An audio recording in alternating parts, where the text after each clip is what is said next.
Conflicto armado interno en Guatemala. Tuvo lugar desde el año 1960 hasta el año 1996, donde llegó a su fin, tras la firma de los acuerdos de paz el 29 de diciembre. Fue un conflicto muy devastador, muy sangriento para el país.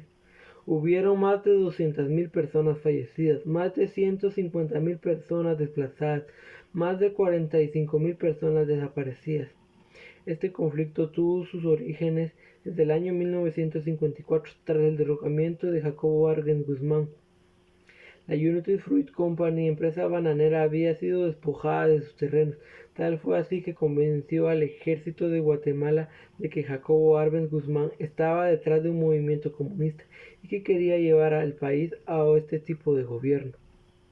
Entonces fue derrocado en el año 1954. Del año 1954 al año 1996 todos los gobiernos fueron militares. En el año 1960, durante el gobierno de Miguel Ydígoras Fuentes, había grandes problemas en el seno del ejército. Había mucho celo, había mucha corrupción. Tal fue así que en el año 1962 se realizó un movimiento llamado Movimiento Revolucionario 13 de Noviembre, el cual fue impulsado por Antonio John Sosa y Luis Turcios. Ellos trataban de desestabilizar el movimiento de Ydígoras Fuentes, querían dar un golpe de estado, pero no fue así, no lograron su objetivo y tuvieron que salir huyendo. Este movimiento fue tomado por la población y por otros grupos como ejemplar para confrontar al gobierno. De aquí en adelante comenzó la guerrilla. Estos grupos conformados por civiles, por estudiantes, por sindicalistas, trataron de confrontar al gobierno durante mucho tiempo, hasta el año 1996. Los gobiernos militares, como el de Carlos Arana Osorio, para tranquilizar todo esto, instaló estados de sitio, instaló toques de queda, pero no fue fructífero todo esto.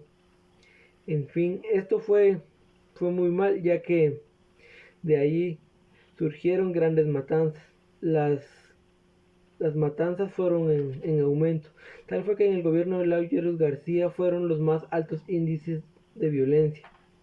En el año 1980 ocurre un hecho que quedó marcado durante este conflicto. Personas del departamento de Quiché trataban de hablar con el presidente, pero no consiguieron. Entonces se fueron a la embajada de España y la tomaron. El ejército no actuó de forma correcta.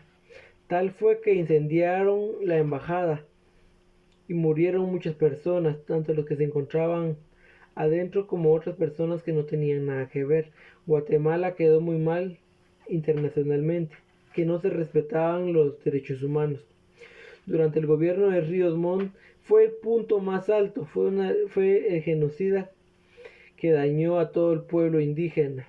Tenía un lema que era tierras arrasadas. Él quería destruir a toda el área rural donde se escondían o donde permanecían los guerrilleros.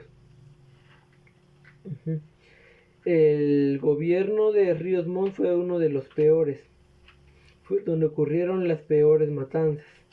Ya en el año 1984 se intentó un proceso para reformar la democracia. Durante el gobierno de Mejía Víctor se quería acabar con todo este proceso. Ya luego, durante el gobierno de Vinicio Cerezo, se llevaron a cabo cumbres, llamadas cumbres de Esquipulas, donde se quería llegar a la paz, donde se establecieron acuerdos que para finalizar todo el conflicto que se tenía entre el ejército y el URNG, que era el movimiento revolucionario nacional guatemalteco. Tal fue así que durante el gobierno de Álvaro Arzú en el año 1996, el 29 de diciembre, se firmaron dichos acuerdos, donde destacan cese al fuego, que era terminar con la violencia, con todos los fallecidos que había dejado. Esto fue así que se llegó al fin de este conflicto que fue muy dañino para la población guatemalteca.